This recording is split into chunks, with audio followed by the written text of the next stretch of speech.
You have to truly believe in the magic. What's up, Magic fans, and welcome to Orlando Magic UK's podcast, Penny for Your Thoughts. Today is Wednesday, the 22nd of September. As we continue on the season preview, we're going to be joined by two more fan account members in the Hornets and the Celtics. We'll get to them shortly. My name's Geraint, as you probably all know. And today I'm joined by just one of my co-hosts, Mr. Mikey Clark. How are you, mate? Hello, boyo. How are we? Not too bad, my friend. Why aren't you wearing your Raiders shirt? You're 2-0. We are 2-0. Wearing it. We are 2-0. Nice, another nice win, this time on the road against the Steelers. So I might upset some of our Miami Dolphin fans this weekend. Some of our friends that we follow on Twitter. If the Raiders, they should. I'm not even going to say it. I'm not even going to jinx it. But this is dizzy heights for you, isn't it? 2-0. Mate, we started 6-3 last season. What happened then? And then the wheels fell off. So yeah, I don't know. I think the fans being back in the arena is a big part of it. I think that might make a bit of a difference. I think it's going to make a lot of a difference for every team in every sport this season, isn't it? But yeah, so it's a good start. Take one game at a time. Don't get too high, don't get too low. But we'll enjoy it because it doesn't normally last very long. Yeah, true. So as you can see, we're not joined by Paul, who is currently on a little break with his wife, celebrating their wedding anniversary, which is today. So happy 31st wedding anniversary to Paul and Joe. I hope you're having a great time. So let's crack on, mate. So Magic news this week. So we've got a little bit to get through. So yesterday, the Magic announced they've signed Admiral Schofield to the roster for training camp, which begins next Tuesday, which is the 28th of September at Amway Center. He'll likely compete for a place on the roster. I believe he'll probably be competing for one of those two-way contracts with Reddick signed for one of them. So he'll be part of a 20-man player pool, just fighting out for that last couple of places. He's been given the number 25, Mikey, which, as you know, for me, that's a sore subject. 25 belongs to Nick Anderson. But I noticed you're wearing tonight. Is that a Schofield jersey, mate? I've already bought my Admiral Schofield jersey. No, I'm probably one person in the whole world that's got an Orlando Magic Weather Wondu jersey. And the reason I'm wearing it, because we've got the Hornets coming on tonight, and Wes is a Hornet this season, or he is at the moment. It's a sacred number 25 until they start hanging jersey numbers in the rafters. It's just a number, isn't it? Do you know what I mean? Yeah. Not 25. Not 25. And it's not one. 25. I don't know. Yeah, no, exactly. You always get a little bit touchy when it comes to 25, don't you? So I do. I mean, we've had Chris Gatling, Chris Duhon, Wondu. Then we had Jason Randall last year. Now Schofield. That's Nick's number. So there we go. Any thoughts on Schofield? No, I honestly think he might be there to compete for a two-way slot. I think he's just there to make up the numbers like they usually are in training camp. I think the roster's pretty much set. I would have guessed, unless there's somebody who really stands out and makes a statement in training camp when that starts next week. So again, he might be somebody that'll end up playing for Lakeland next season in the G League. So the Magic can get another good look at him, and then they can hopefully send him to the G League and keep them within their little bubble and develop him. So yeah, but I don't think he's really got a shot at making the roster, especially after we signed. His name's gone now. Who did we sign last week?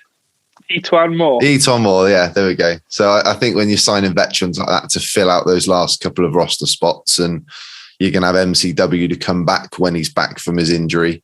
I don't expect any sort of major moves outside of it. What do you think?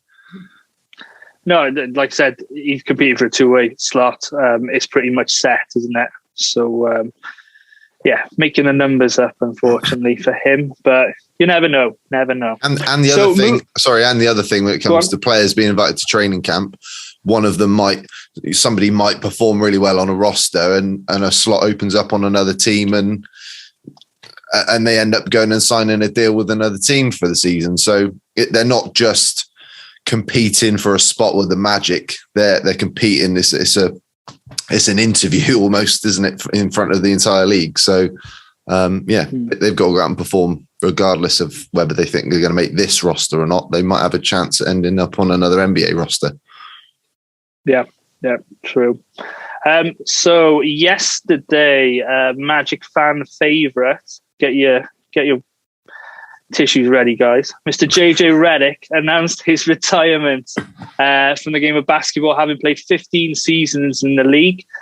He was a fan favourite in Orlando, having been drafted by the Magic back in 2006 with the 11th overall pick out of Duke and playing 7 seasons in the City Beautiful. I know you're a big fan, Mikey, because you've named your cat after JJ, haven't you? It's not actually my cat, and I didn't actually name him, but he's called JJ. I shouldn't have said that bit, but no. I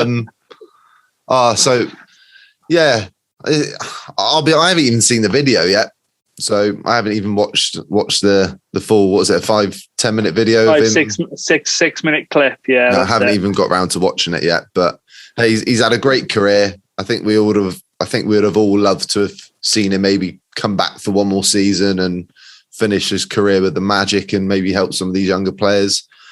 But obviously he's called it a day. So that's any standout memories for you from, watching JJ, because you've been a fan for the whole part of his career?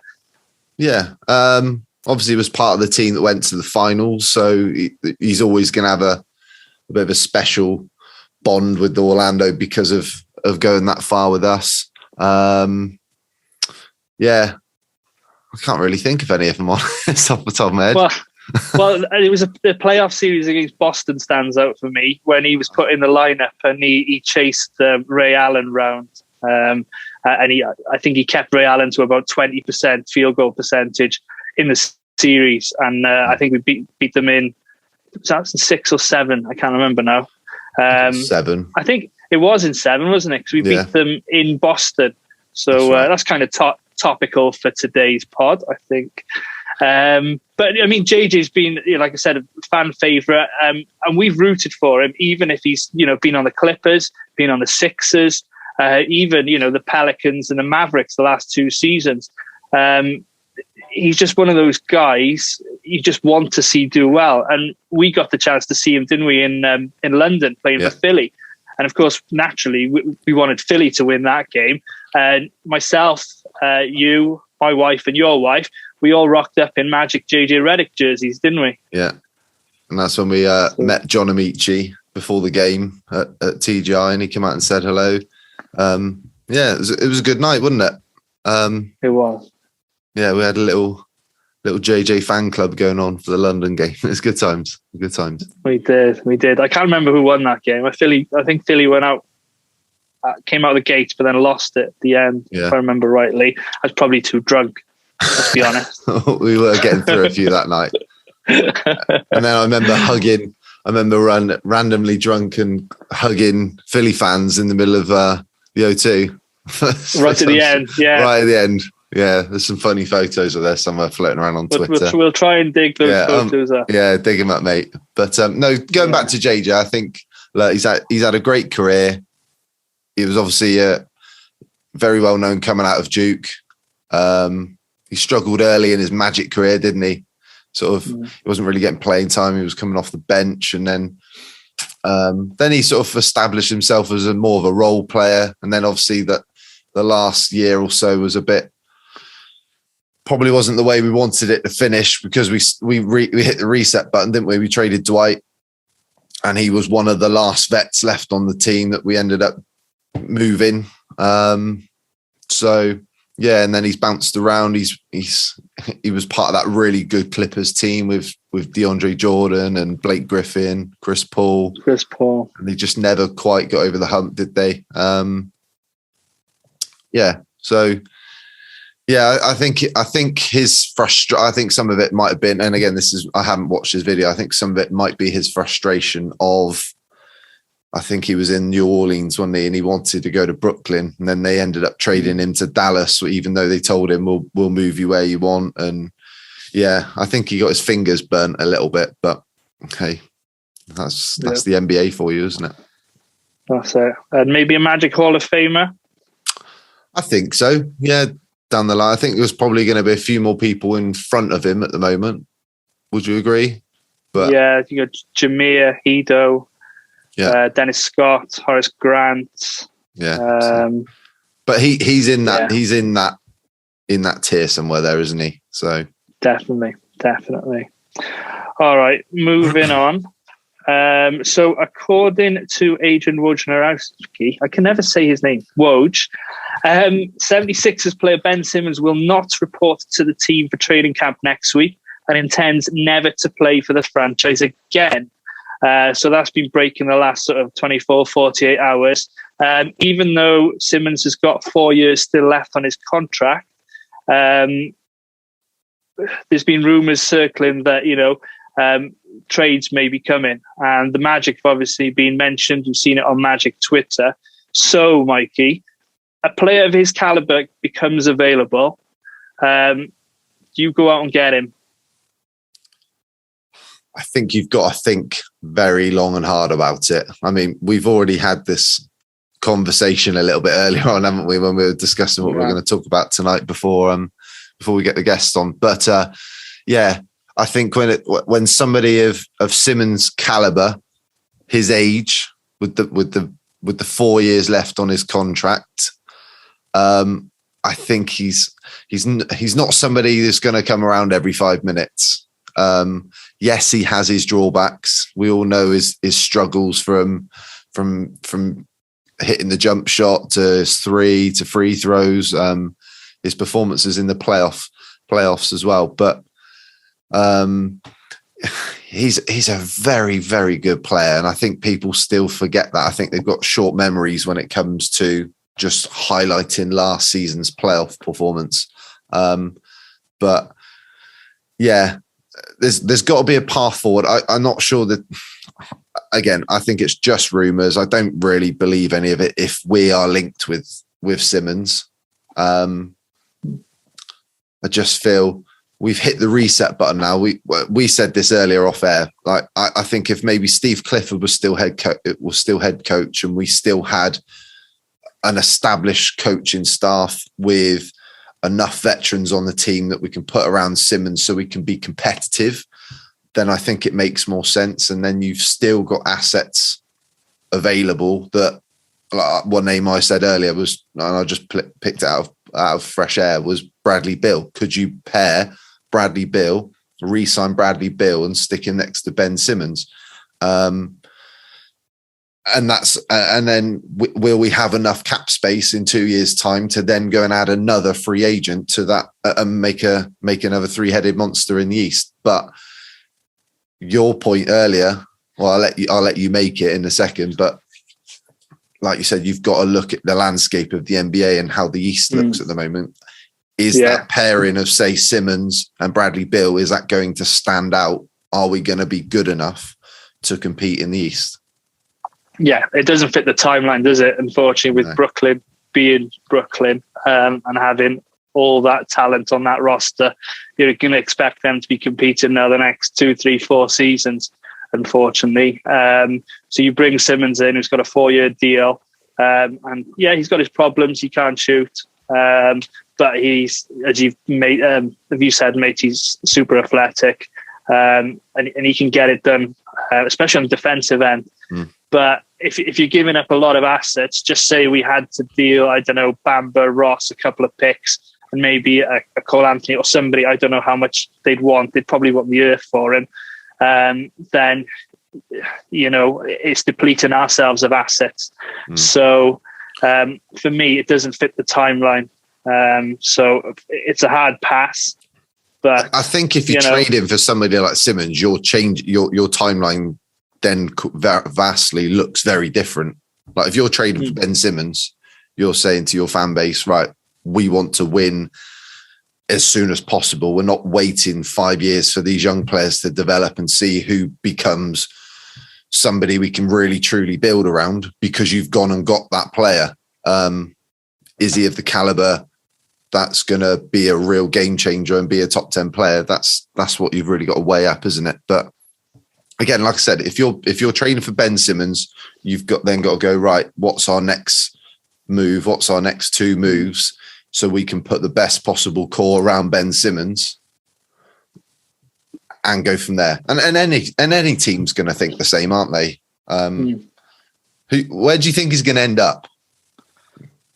Probably out west. Probably somebody like Minnesota. They'll probably change trade like D'Angelo Russell or something like that, with a couple of younger players or Koji, maybe a couple of picks, somewhere far away from the East. But just going back to what you were saying about the sort of the tiers, you've got so many teams in the East who've got 2-3 stars.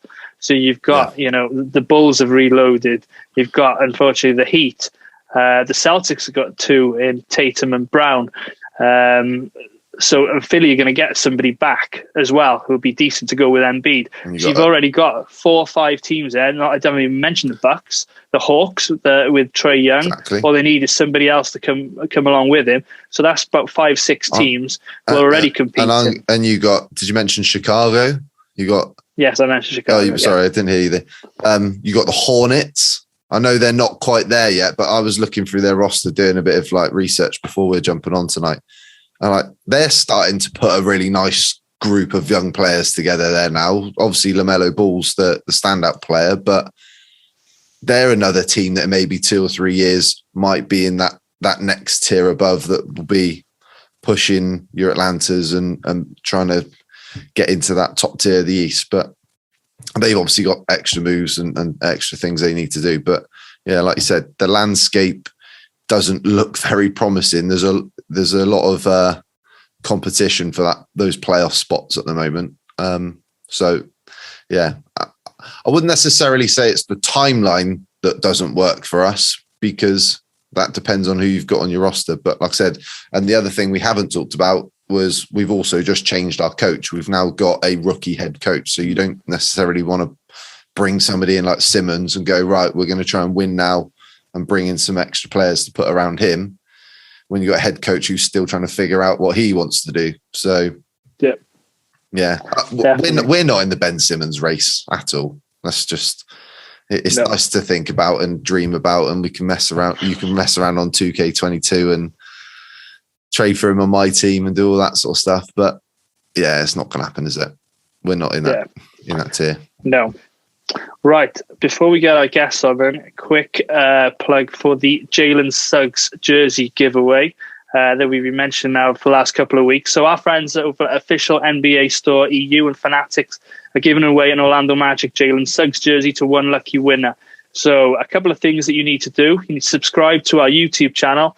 Leave us a comment in the episode, which was titled Looking at the 2021-22 Schedule, telling us which Magic player you're most looking forward to watching this season. The links will be in the description. Once we hit 500 followers on YouTube, on the channel, we'll do a prize draw for the Jalen Suggs on a future episode. There's no limitations. You don't have to be in the UK. That's open to worldwide. So anyone in the US, you're more than welcome to try out. And fingers crossed, you get the jersey. And now we're delighted to be joined by Mr. James Plowright, who runs the British Buzz account on Twitter. How are you, James? Yeah, I'm doing really well. How are you guys? Very well, thank you, mate. So, can you just tell us a little bit about yourself, how you became a Hornets fan, and your account? Yeah, so I've been following the Hornets now for about 15 years, obviously formerly with the Bobcats when I started following them. And at the time, I had no idea that they were the Hornets and became the Bobcats. But how I became a fan is essentially one of my good friends in school played basketball, started a school team. He ended up going to play Div 3 over in the States. And he started a basketball team at school. And as a friend, I just got roped in. I was pretty sporty generally. And at the first basketball training, everyone had an NBA jersey and I didn't have one. And I was like, well, this sucks. So in the summer, I was going to the States. My grandma lives out in Alabama, in Montgomery, so deep south. And I went to a Reebok store and they had 2 jerseys in the Reebok store. A Adam Morrison Charlotte Bobcats jersey, which is hanging up behind me for you guys to see. Nice. And some guy called LeBron James for the Cleveland Cavaliers. Never heard of him, mate. And essentially, I was like, well, I know who LeBron James is. I know he's like the big star, you know. I'm just going to go for this random other team that I know nothing about and let's just, let's go wild. So I picked Adam Morrison Bobcats jersey. And from there, things just snowballed from fandom to journalism, a little bit back to fandom after kind of a period away and kind of now back more kind of working from the journalist point of view, really, rather than just fan. I've kind of gone between in different periods of my life and my role, really. So it's not a classic kind of fan account, British_Buzz.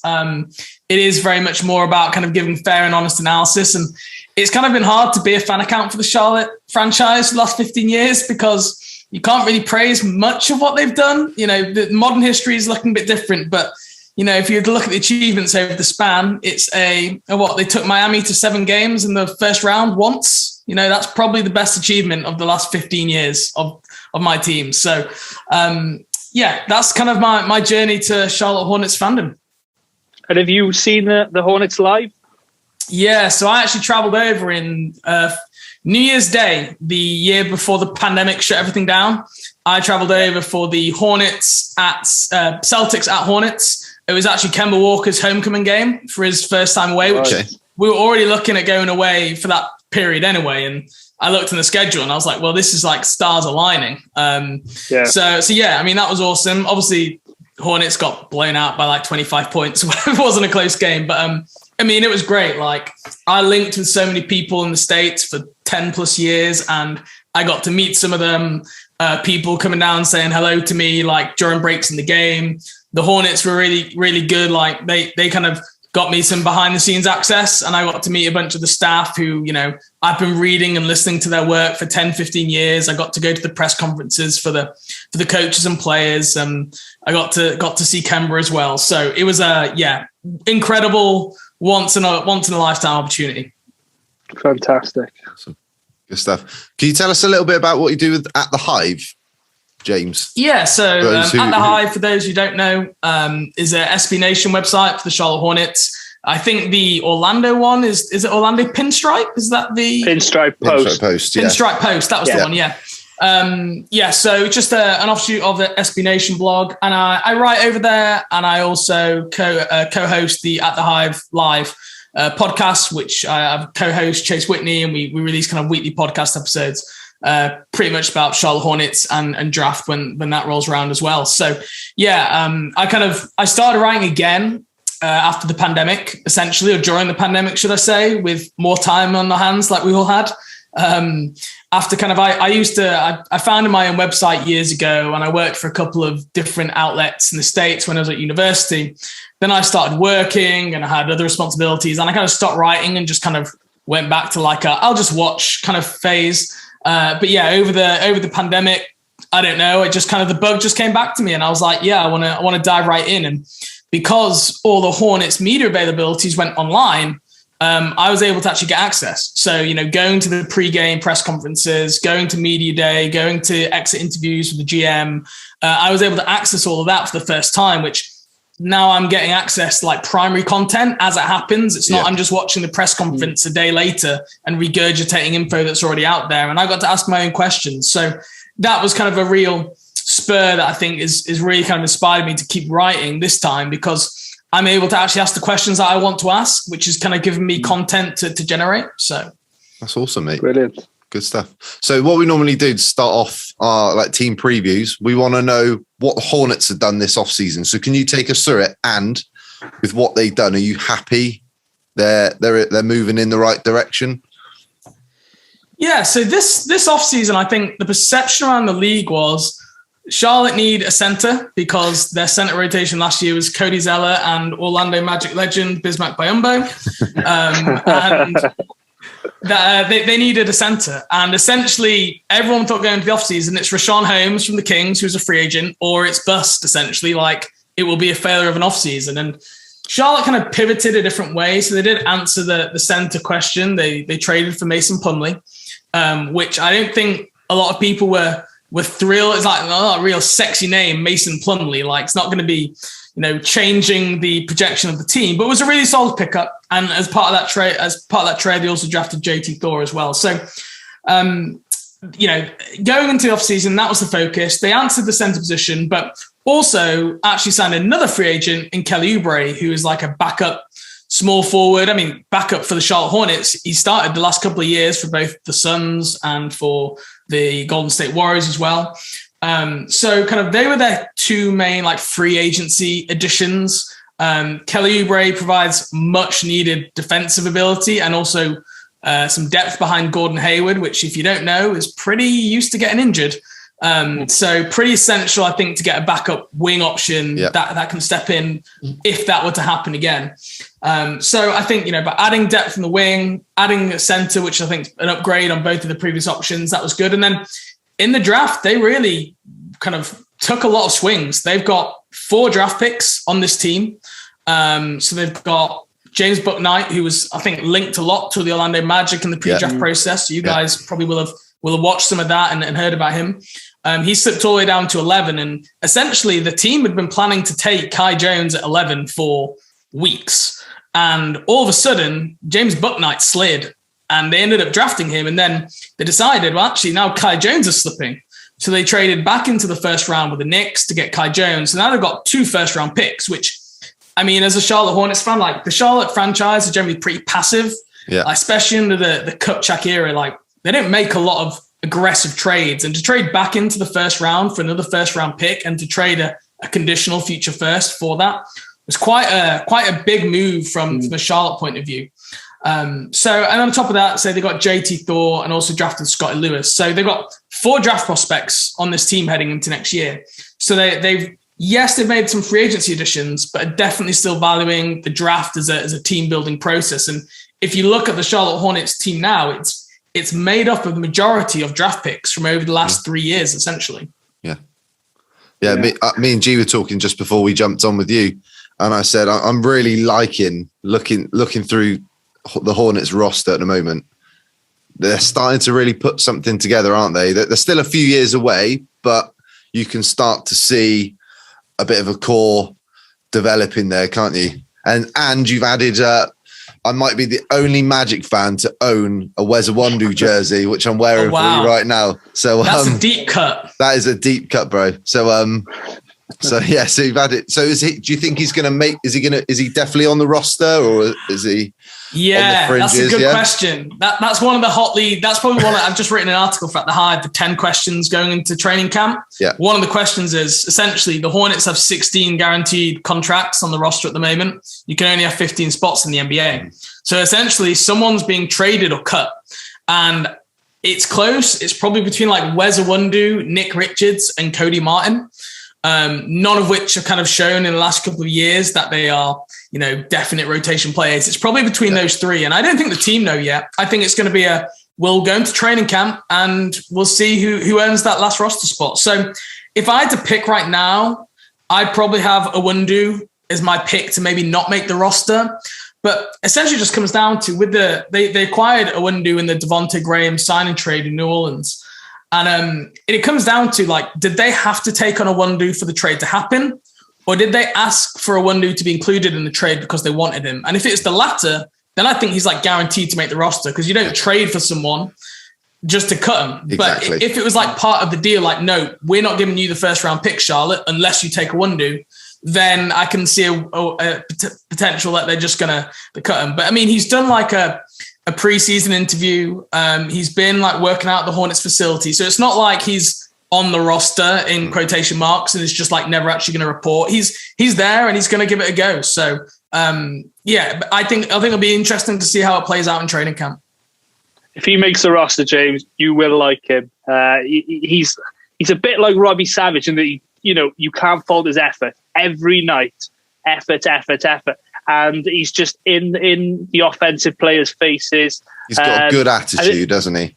He's got a good attitude, a good demeanor. He works hard. He's just not a very, very good player. It's just he's, like you said, he's a fringe rotation player, maybe at best at the moment. But and what you described there is like the same thing as Cody Martin, which you probably haven't seen much of, but tries really hard, like really aggressive defensively, like probably like a shooting guard wing. And that's why you look at them from a Hornets point of view now and you're like, well, do you need both of these guys like going forward? But yeah, it'll be like, he's not just had not much opportunity to play. Like I thought when he got traded from Dallas to New Orleans, I was like, oh, well, New Orleans need defense and they need like 3-point shooting. And that's the idea, right? That he's a 3-and-D wing. Problem is he just never even played for them. And you think like that team was such a car crash. Like, why didn't they give this guy an opportunity?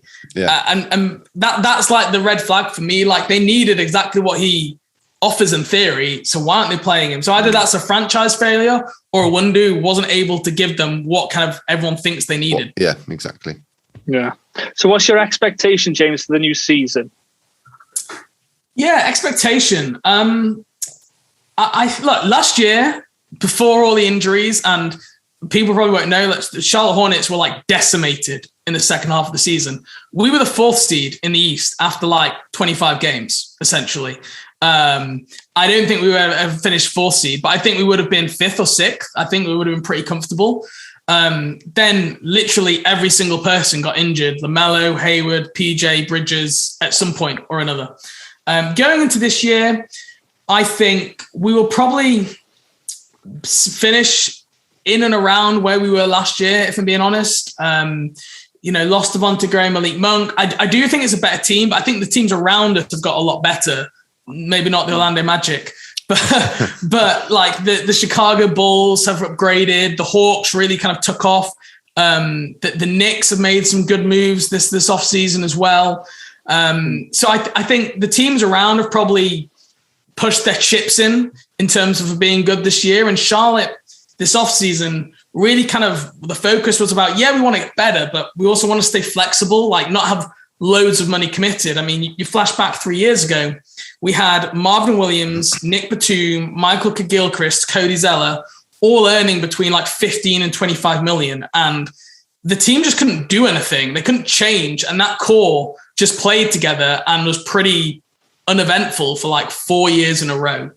And I think the team don't want to do that again. So they didn't just kind of cash everything in and spend a bunch of money this offseason. They wanted to stay flexible.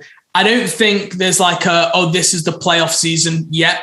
I think that's coming probably next year. I think this year is still very much, look, we've got 4 rookies on the roster.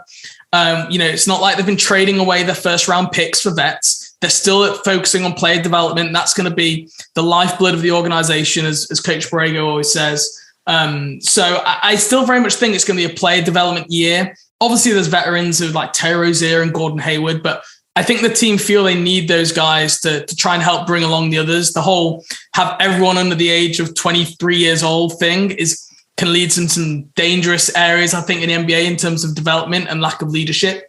So I still think somewhere in that like probably 7 to 10 range in the East. If they made the playoffs, huge success. If they don't make the playoffs, as long as people develop and show some of the flashes, I don't think it's the end of the world yet.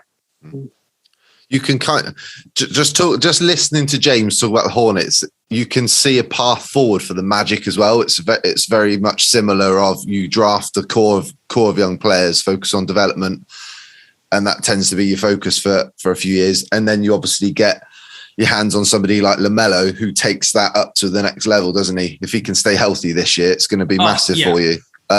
So look again, I'm just going to backtrack a little bit looking at your core. So you've obviously got LaMelo, Bridges, Hayward, Rozier, PJ Washington. Obviously, you've added Plumlee to that as well. You've drafted Bouknight, TJ Thor. What do you think about that group? Not just this season, but going forwards over the next 4 or 5 years. What's like the next steps for the Hornets? Yeah, I mean, player development is huge, and it's one thing that Charlotte have done really poorly, probably in my 15 years covering the team, or 14 really, because the last two, they've actually taken a step forward. Like all of those like veteran players you talked about there, they've got better each year, which is something that never really used to happen. So in terms of going forward, I think, look, there is a potential clash of position with Miles Bridges and PJ Washington. Like if we're talking long term here, they're both primarily power forwards, and they're both going to probably afford an amount that you're not going to be able to pay both of them and have them both on the roster long term. So if we're thinking forward like 3 years, I do think it's likely one of them will move on. Miles Bridges is up for an extension potentially before the season starts, so that news could come out of that pretty early.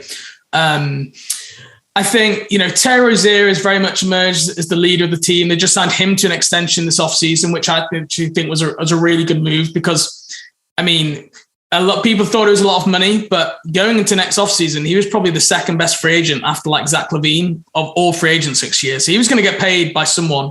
And he's really kind of been a team leader for this team. Like he organized an offseason training camp in Miami this summer, kind of before training camp, and got all the players together.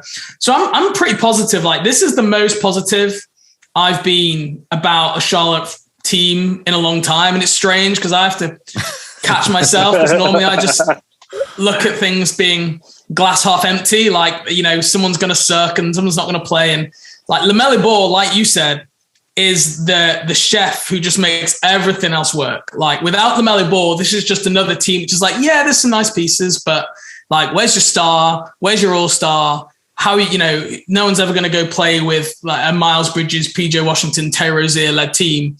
LaMelo Ball just changes the trajectory of this team, both like on and off the court. And probably amazing. I've got this far without talking about him, but he honestly was coming off probably one of the best historical rookie seasons of any NBA player ever. And things are always skewed because of modern NBA and figures are always inflated because of how fast the game is played and everything. But going off last year, when he played, he was just unbelievably special. And it was a thrill to watch someone that young come in and just be like, it's something that Charlotte fans have dreamed of for years, that you just draft that guy who all of a sudden the whole NBA is like, yeah, they're amazing.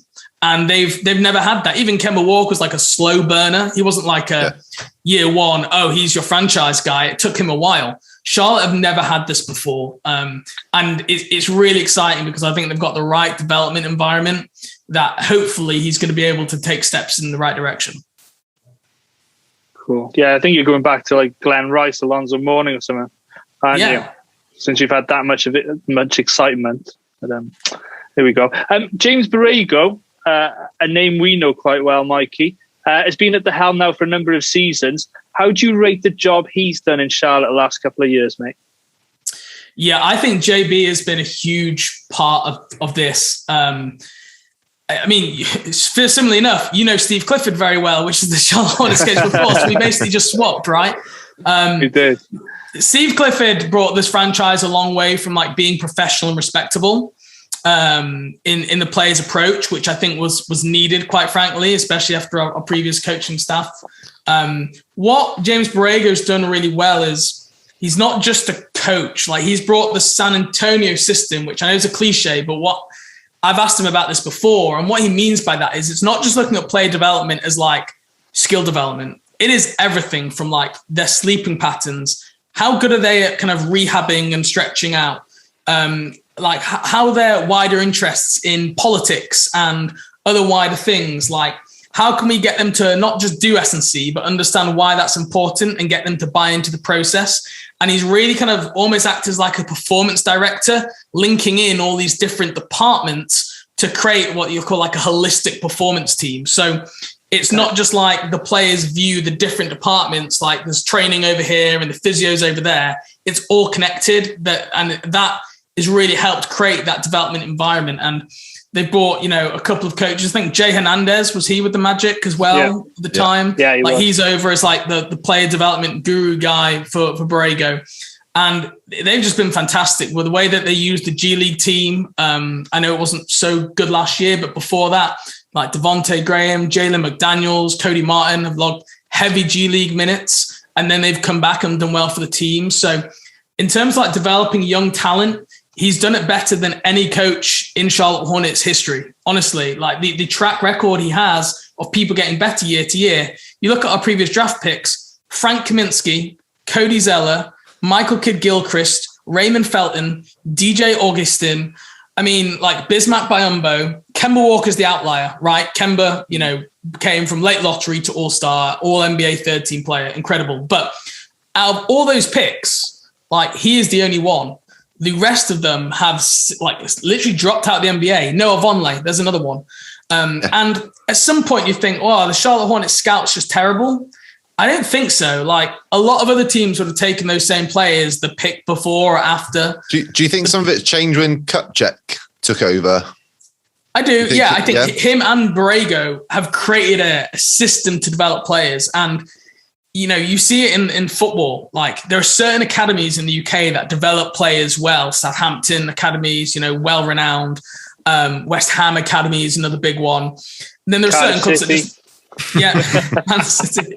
Yeah, there's others that you never ever hear from, like developing anyone, and it's because of the environment and the culture and the performance environment within that. And I think that's what Charlotte now has. And I don't think those players would have always been busts if they'd been drafted elsewhere.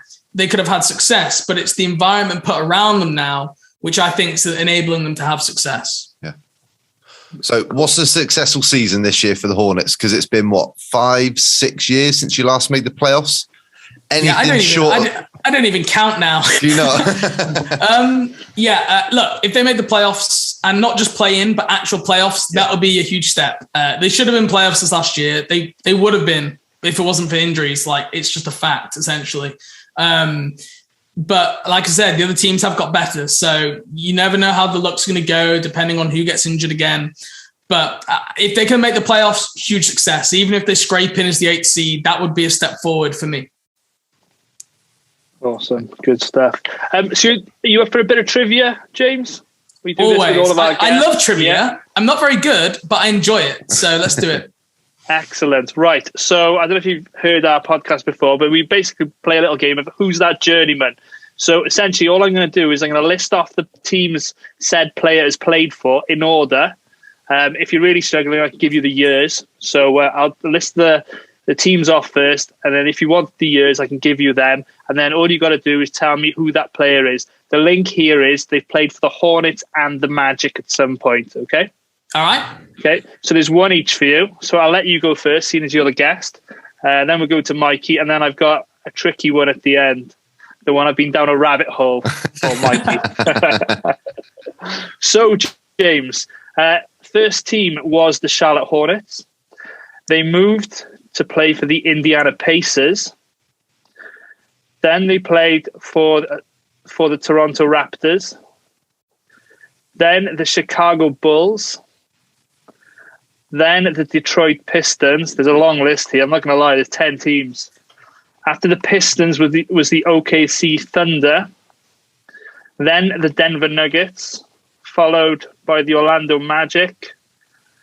Last season was the Milwaukee Bucks, ending the season in Houston. So he is an active player. Ooh. So 2007-8, I think he was drafted to your franchise. 7-8. Oh my gosh. And he's currently an active player. And you've mentioned him already because I was thinking, oh God, he knows this one. Oh, I've mentioned him. You have mentioned him.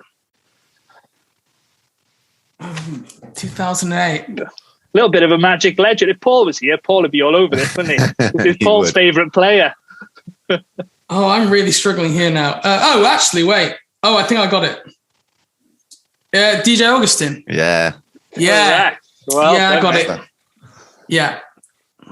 Fantastic. Well done. He was like the first, that was like right at the start when I started covering, like, he was like the first guy, like where I tuned into the draft or I was following it on like a live text update on ESPN. And I was like, cool, we signed some guy called DJ Augustin. I don't know who that is. So yeah, he was very early. Yeah.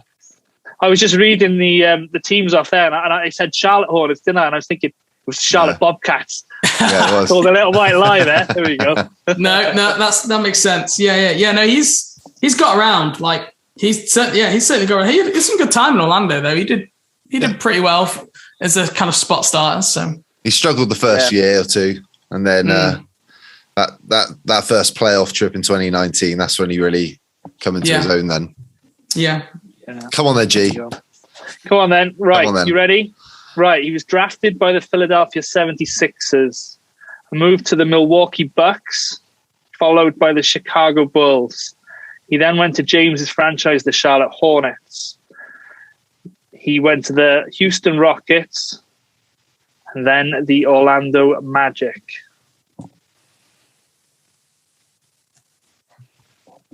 So reel them off again. Okay, so Philly to begin with, Milwaukee, Chicago, Charlotte, Houston, Orlando. It's not who I'm thinking of. Who are you thinking of? I can't tell you that. It might be the next one. The next one is tough. Any ideas, James? I've got an idea. Go for it. Okay. But I don't think it's right. Ben Gordon? Not Ben Gordon. No, I knew he went from Bulls to Charlotte. I didn't know if he'd played for the Magic or not. I just knew he'd gone from the Bulls to Charlotte. If I told you... Oh, I've got it. I think I got it. Go on, Is it Tyrese Thomas? Nope. No, he didn't play for the Magic. No, never played for the Magic. So the last team I said the Magic, he's currently an active member of the Orlando Magic. And he was drafted by Philadelphia in 2013. Why am I getting blank? Oh. No. No? He was Rookie of the Year. MCW. Okay.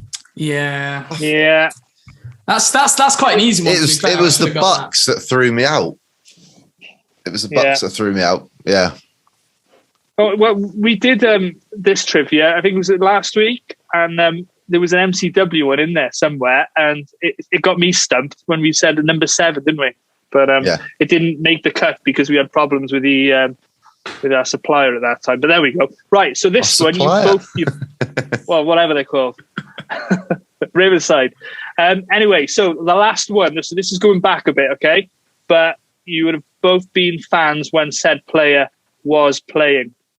So this guy started off, right, in 1991 with the Atlanta Hawks. He moved to the Pistons in 1996. He then played for the Portland Trail Blazers between 97 and 2001. In 2001, he moved to the Charlotte Hornets, where he spent 4 seasons whilst they played in Charlotte and New Orleans, before playing for the Orlando Magic in 2004 to 2006 before retiring.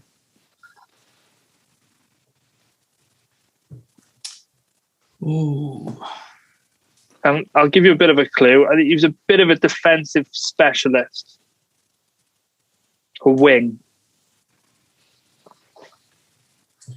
04, 06 Magic. Yeah. I don't think I'm going to be much help to you here because my like Hornets history knowledge is poor. So I'm thinking back to 2001 time. I'm going to be you're on your own here, I think, Mikey, mate. Cheers, mate. Appreciate that. I can give you more clues if you want. On. His middle name is Orlando. Hey? How cool is that? His middle name is Orlando. Like my son. He was also known as the Plastic Man.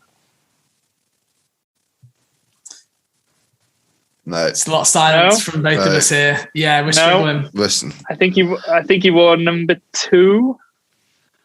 And I might offend a few people here, but I think he's got a bit of a girl's first name. I cannot help you. No. Oh. So my Hornets, anything from like 07 onwards for the like Bobcats and Hornets, I'm all in. But before that, I'm struggling. No, you did well on your other one, mate. You did well. Right, I'll put you out of your misery. Go on, then. People might be screaming at the radio or whatever they're listening to. Orlando Augman. Stacey Augman. Yeah, but that was a tough one. That was a really tough one. I just saw his name was Orlando, and I was like, right, I've got to put that one in there. He's played for both franchises, so yeah. James, it's been brilliant having you on. You've been very insightful. We'll have to have you on again, mate, when we play the Hornets in the regular season. But if you want to just do a quick plug to where people can find you on the socials. Yeah, so all my stuff's on Twitter. I feel like I came before the Instagram generation. So I'm at British_Buzz.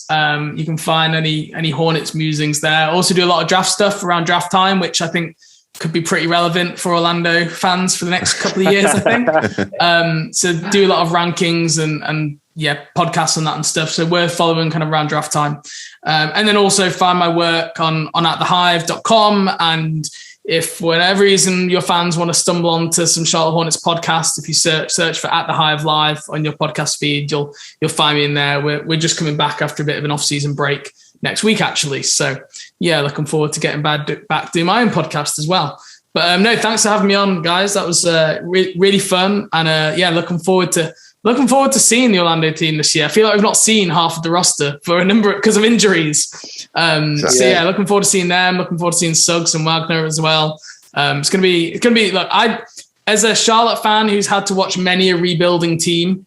It's like I still find it exciting looking at a team like Orlando going into this year. So I think it'll be an interesting one. Cool. Thank you very much, mate. Right, and now we're delighted to be joined by Mr. Boston Celtics UK, Mr. Nath Mundy, also known as the Boston Brit. How are you, Nath? Man, I'm not too bad. A bit tired, but that is life. How are you, boys? All good, very mate. Well, thank you, All mate. good. Yeah, all good. So, for those who don't know you, mate, can you tell us a bit about yourself, how you become a Celtics fan, and tell us about your Twitter account, Boston Brit?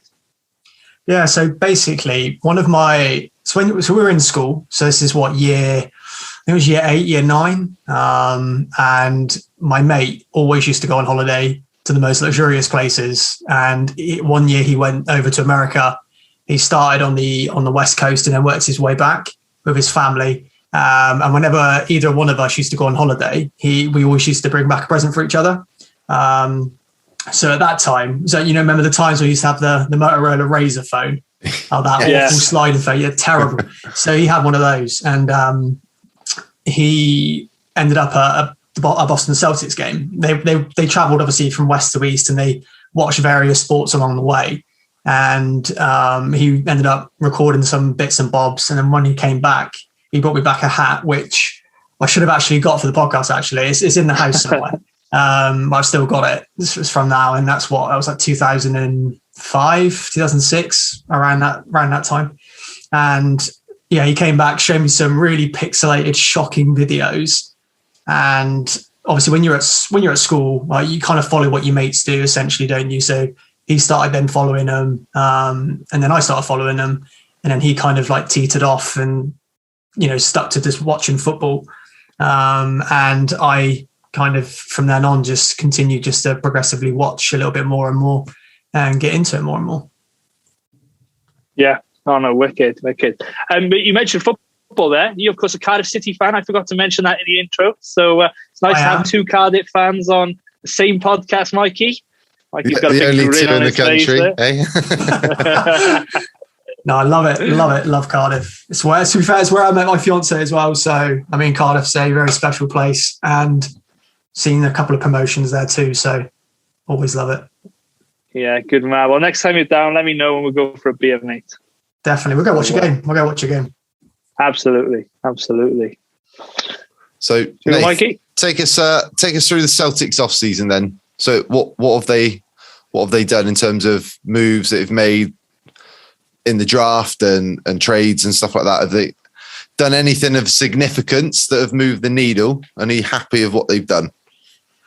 Right. So first off, I am happy with what they've done. To be honest, it's been a wild off season, probably the wildest off season the Celtics have had in God knows how long, to be honest. I mean, the past few seasons, the wildest element we had was getting Peyton Pritchard, and that's not. I mean, he's a great role player, but yeah, that was the most excitement we got really. But with Danny Ainge's announcement of stepping down, everyone was like, oh man, what are we going to do? Who's going to step in? Who's going to fill those shoes? I mean, Celtics fans were a bit on the fence with it. Some Celtics fans were like, yes, we're going to get change. We're going to move on up. Everything's going to be different. Some Celtics fans were like, the older Celtics fans were a bit, oh no, I don't want to get rid of Danny. He's done us great. He's done us, I was just bang in the middle. Some days I thought, we're going to get someone fresh in, fresh mind, fresh set of eyes who's going to bring in like new ideas and kind of elevate the team a little bit. And on the flip side, I was like, yeah, Danny did do a lot for us. But obviously we then saw Brad Stevens step into the role, which, I mean, I was very skeptical. I was like, what are we doing here? Like, we could have chose numerous GMs, but, we decided to promote within. And I got to say, Brad's done a very good job so far. He's done so well. He got rid of Kemba Walker's contract. Now that in itself is a massive task, considering Kemba was crippled most of the year with his knee. How he got rid of that contract and then obviously brought back fan favorite Al Horford, which obviously all 76er fans love. But he kind of started to get rid of I don't want to say dead wood, but he started to get, obviously we've got rid of Evan. Evan did okay for us. Got rid of Carson Edwards, which I never thought we'd be able to get rid of him for something. And we ended up doing that. Got Hernan Gomez. That came out of nowhere. I didn't expect that. I think that's a great pickup. Josh Richardson as well. I think he's a good pickup too. And obviously we signed Dunn and then lost him again. But we've done some really good things this offseason. I'm happy. I don't know what other Celtics fans are going to say. All Celtics fans wanted Bradley Beal, and I find that the strangest thing that the Wizards, because he's going to leave next year 100%. He's not going to stay there. So if you're in the Wizards camp, you're going to be like, right, well, let's try and get something for him. But no, he's going to walk. I'm going to say it now. He's going to walk straight into the Celtics next year. Oh yeah, okay. Bold prediction. Yeah. Bold prediction. Yeah, he'll join up with Jason Tatum. He keeps doing cryptic stuff though. He keeps liking, tweets and stuff with Boston in when people tag him and stuff, saying with Jason and him, things like that. He keeps liking them, just subtly thinking that he'll get away with it. But everyone finds out that he's like that kind of stuff. So I reckon he's just trolling and toying with you. and the other player, he'll end up in Brooklyn. And the other player you didn't mention as well was Dennis Schroeder as well. So another solid pickup as well. That was, to be fair, I love Schroeder. Did you see his tweet the other day? I didn't know. No, we don't follow him, mate. No, we don't. To be fair, I'm surprised that I like him, to be honest, because we could do a whole podcast episode, Geraint, on your hate for the Celtics and Lakers, mate. Don't forget the heat. Well, your tweets every week, mate. Honestly, whenever it's a Celtics Orlando game or a Celtics Lakers game, instantly go to your Twitter to see how you've tweeted throughout the night or before, just to see your absolute hate for it. Honestly, you could put a Netflix documentary on that. Yeah, we could do. Schroeder, obviously his tweet, he put out that he put himself in between his two. I think he put he was sat between a Lamborghini and his 4x4, whatever it was, and he put best caption wins. It's something to do with drop the bag or something like that. Best comment wins. I think it was a jersey. He gave away something. I can't remember what he did, but he trolled himself for dropping the bag. So that went down. That went down well with Celtics fans. So yeah, cool. So what are your expectations for the new season, mate? Given that a lot of teams have made significant moves like Chicago, etc. The East has got a lot stronger. Like you said, one being the Bulls. Obviously, the Nets are an absolute powerhouse. Milwaukee.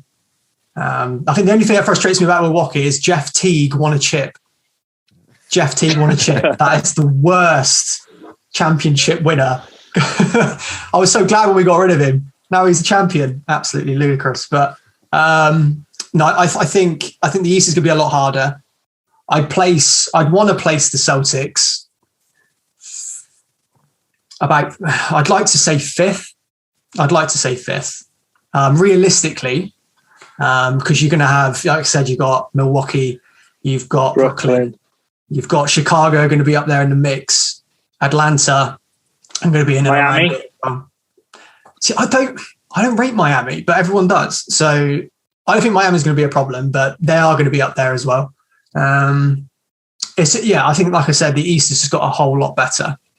Unfortunately for you Orlando fans, that's not good news for you, is it? It's all right. It's all good. No, it's all right, mate.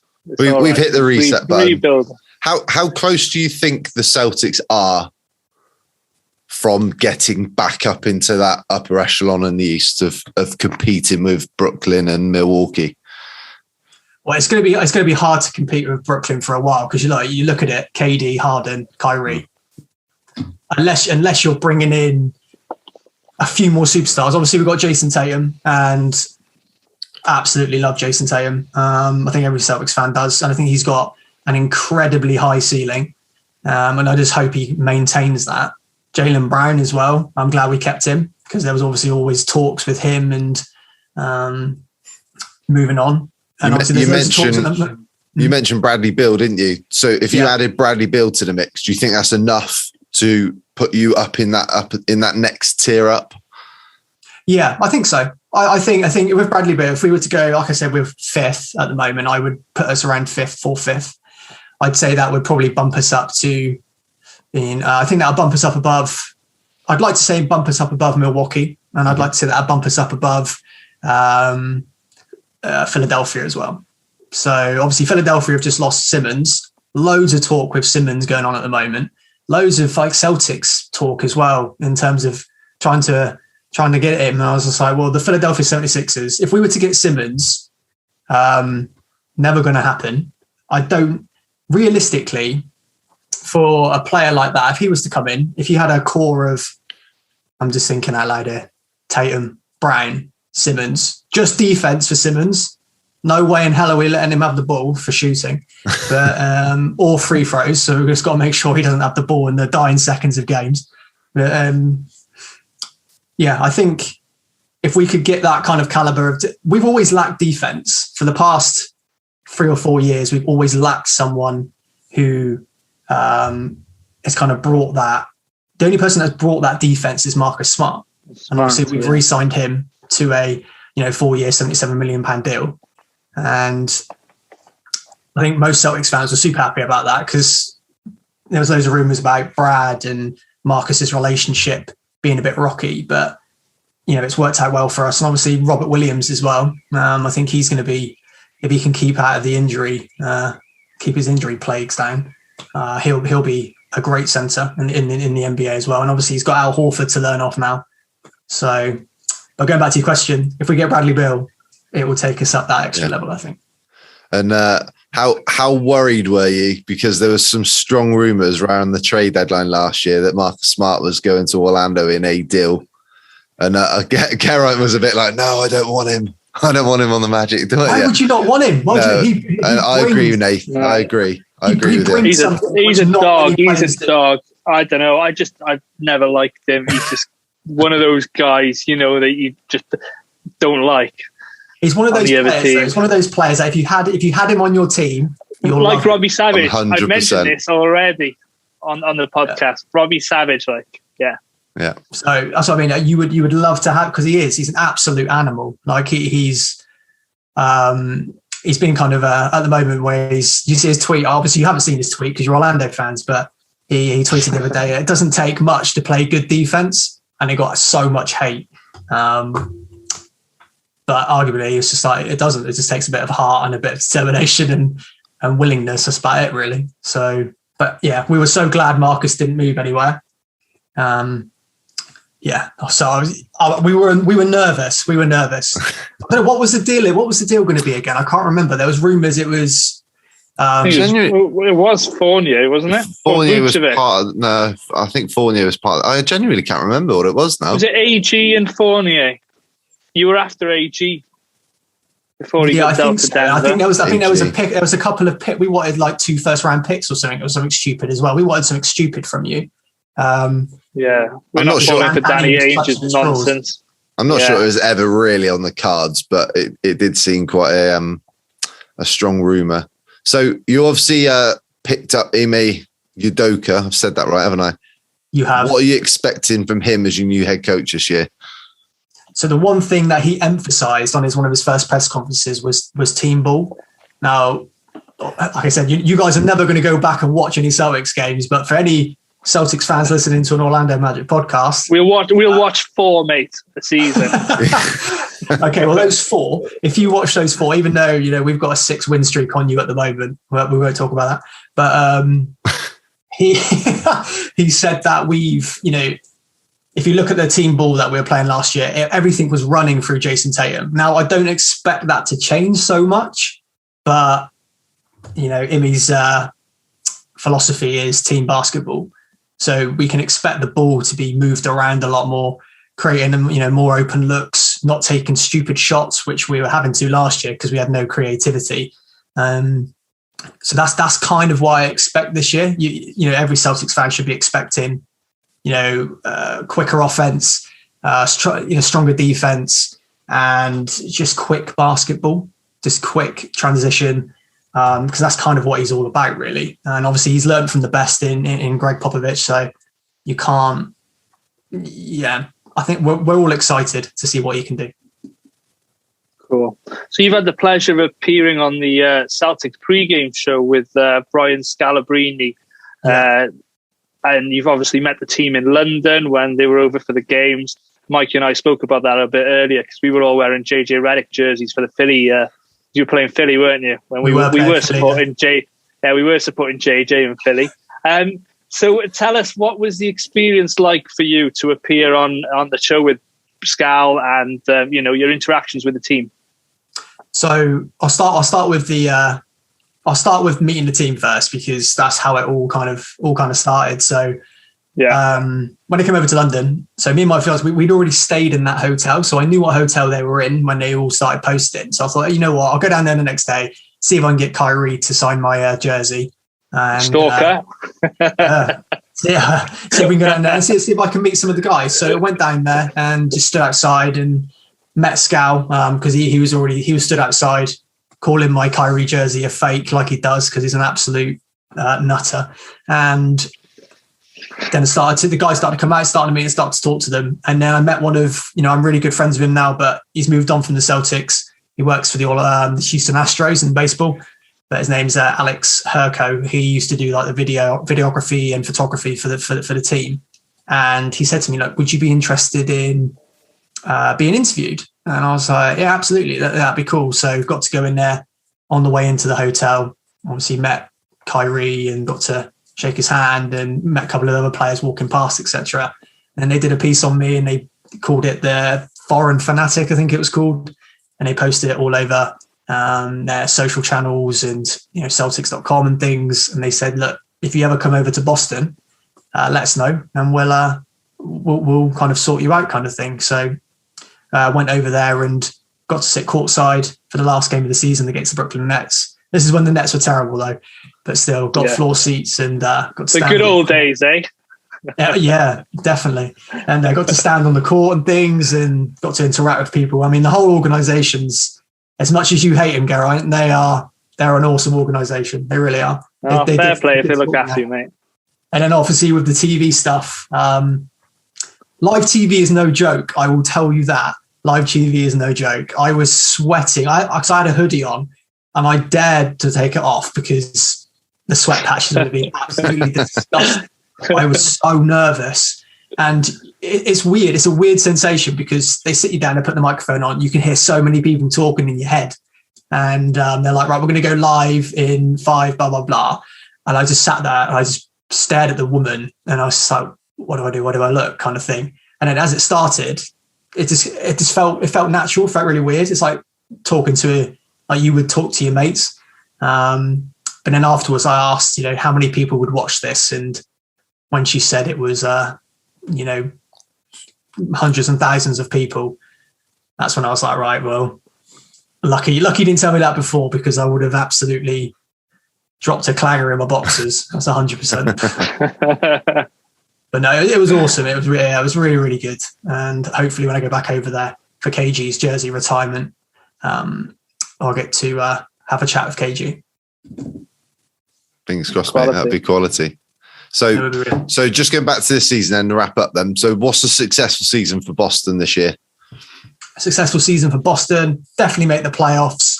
I would say realistically, I would say Eastern semi-finals. I'd love to say Eastern Conference finals at least, but I would be happy with Imi coming in and all the new additions.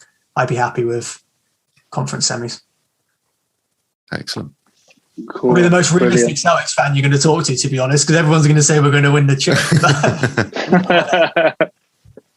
No, that's just Rich Barrett, isn't it? I'm only joking, Rich. Here we go. Thank you very much for your time, Nath. It's been a pleasure talking to you. Do you fancy doing a little bit of trivia? Right. Well, we can give it a go. Okay. So I can't even remember my fiance's birthday. Mate. I can't remember my fiance's birthday, let alone Celtics trivia. But we'll give it a crack. Okay. I've got a couple so we're going to continue with the theme that I've been doing the last couple, and we've just done with James from the Hornets. So essentially, it's called "Who's That Player?" So I'm going to tell you who the teams they played for, and then you're going to just try and guess who the player is. So I'll go to Nate. Is this current team or is this just all time? It can be all time. Yeah. I'll give you a nice easy one to start you off, because I've got quite a few here. So we'll try and reel off as many as we can. So this player started his career in Denver. He moved to the Orlando Magic. He was then traded to Boston, and now is with the New York Knicks. Evan Fournier. That would be correct. Well done. You put a little ding ding when you get it right. Mike will do the editing afterwards. Maybe he'll chuck that in. Right, let's go with one for young Michael in the corner there. Right, so Boston, Orlando, and then the LA Clippers. You had to do it, didn't you? This is a running joke, this one, Nath. Is it Mr. Joke. Big Baby Glenn Davis? It is Big Baby Glenn Davis. I had to give it to you, mate, because Mikey's probably the only person in the whole world to own a Glenn Big Baby Davis Magic jersey, which he no longer has. Do you know what? So we've brought this up on the podcast before. I remember years ago, and it was only a couple of years after I bought that jersey, so it would have been about 2014, I reckon. And I went to watch the Globetrotters in Cardiff, right? And I was wearing my white Magic Glenn Davis jersey because it was the only current player we still had on the roster that was any sort of worth anything of any value. And I even got pointed at and laughed at. I've never told you that bit though. But yeah, that was me. And I think I just told him, I was like, yeah, that's just my surname, just to sort of make it up. It was actually Glenn Davis, but there we go. Jesus. There we go. Right. Let's go with Nate. Right. I'm going to give you the years here, mate, just because it's going back a little bit, okay? Okay. Started with the Orlando Magic in 1992, right? Don't panic. He moved to the Los Angeles Lakers, your favorite team.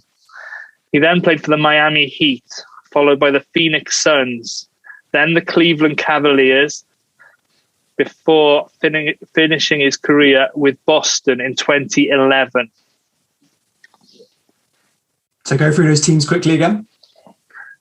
Orlando in 92, the Lakers in 96, the Miami Heat in 04, the Phoenix Suns in 08, the Cleveland Cavaliers in 09, and the Boston Celtics in 2010. It's got to be Shaq, right? Yeah, the big Shamrock. Ding, ding, ding. Yeah, well done, mate. Well done. Right. He's sweating here. Jesus Christ! I should have put a tie on. It's like Who Wants to Be a Millionaire, isn't it? It's all those viewers, mate. You know, Mikey didn't tell you there's thousands and thousands of listeners. Anyway, right, Mikey. Right, started with the New Orleans Hornets in 2005, moved to the Dallas Mavericks, then to the Orlando Magic, then to the Boston Celtics, followed by the Los Angeles Lakers, and then finishing his career with the LA Clippers, the better team in Los Angeles. Go through the first few again. The New Orleans Hornets, the Dallas Mavericks, the Magic, the Celtics, the Yellow Team, and the Clippers.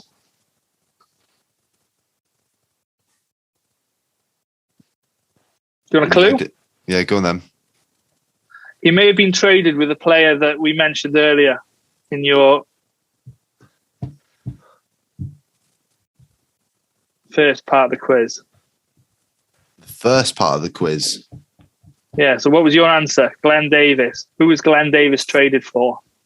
Oh, Brandon Bass. Brandon Bass. Yeah. The throwback. Right, I've got two more very quick ones. One's, I'd say, easy, one's difficult. So, you know, no pressure. So this next one, the college team was the University of Central Florida. He then played for the Boston Celtics, and this season moved to the Cleveland Cavaliers, as in the season coming up. Oh my God. So he was on the Celtics last year, Nate. Taco. Taco Fall. Yeah. And the very last Orlando and Boston link player I've got for this trivia, for those who go back a little bit. So this player started his career in Boston in 1997, moved to Denver in 1999, played for the Magic in 2000, signed for the Chicago Bulls, then played for the Indiana Pacers in 2002, the San Antonio Spurs in 2003, followed by the New Jersey Nets in 2004 before retiring. And a clue for Magic fans, he only played from the trade deadline until the end of the season in the Heart and Hustle team. Cool. But he was drafted by the Celtics with pick 6 in the 1997 draft. I thought this guy was quality, but 1997. He was a shooting guard. I believe he went to Kentucky, but I can't quite remember.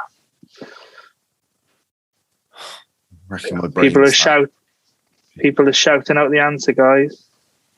Definitely. Oh, God, mine's gone blank. Give us a clue. Give us a clue. You said 96. He was drafted in 96. No, 1997 with pick 97. 6. So I believe that year. I think that year that the Celtics drafted Chauncey Billups and this guy, if I remember rightly. They definitely had 2 picks that draft because it was the first season I started supporting or watching the Magic, and the Celtics were very good, which was brilliant. Just reel off the teams again, G. So start with Boston. Boston Dallas. 97, Denver 99, the Magic 2000, the Bulls 2000, the off season until 2002, the Indiana Pacers in 2002 until 2003, the Spurs from 2003 until 2004, and then the New Jersey Nets 2004 until 2005. Oh, who is it? Shall I put you out of your misery? Yeah, do it. I'll tell you his initials. RM. That's not helping either. No. Might be helping people at home or in the car or wherever they're doing listen to us. Oh man, this is a. I know because I know. The only one I can think of is Ron. I know. Right? Yeah. Ron Mercer. Yeah, Ron Mercer. Oh, Ron Mercer. Oh. Well done. That, to be honest. That was right down the rabbit hole, mate. That was. Oh man, because I think we picked Chauncey 3rd, didn't we? And then Mercer 6th. Mercer. 6th. Yeah, it was Billups 3rd, and then Mercer 6th. Yeah. Yeah, to go along with Antoine Walker. That was it. Oh, I remember. Oh, cool. I've let Celtics fans down now. So we got it out of the way. Mate, don't worry. We got it out of the way. Don't worry, mate. Don't worry. All good. So, Nath, thank you ever so much for coming on and spending some time with us. It's been very insightful. So, can you just do a little quick socials plug for yourself? Yeah, people can find you. If any Orlando fans want to follow me, it's not really going to happen, is it? But anyway, it's at the Boston Brit on Instagram and Twitter. And, I'm going to start this year. I'm starting to do a little bit more with NBA 2K as well. So I'm going to be streaming a lot and doing some YouTube content. And also for the people that do follow me, know that I do loads of graphic design. So I am going to be doing tutorials on, how I do my certain graphics, just to kind of help the community out a little bit, see if I can get everyone involved in doing some graphics and etc. Awesome. Thank you ever so much. So, as always, thanks for listening to the show. You can find all the latest Magic news by visiting our website at orlandomagic.uk.com, our Twitter, Facebook and Instagram pages at Orlando Magic UK. Please don't forget to subscribe to our YouTube channel and visit our affiliate links for 10% off your order at NBAU with the code MAGICUK10. Some exclusions do apply. But until next time, go Magic.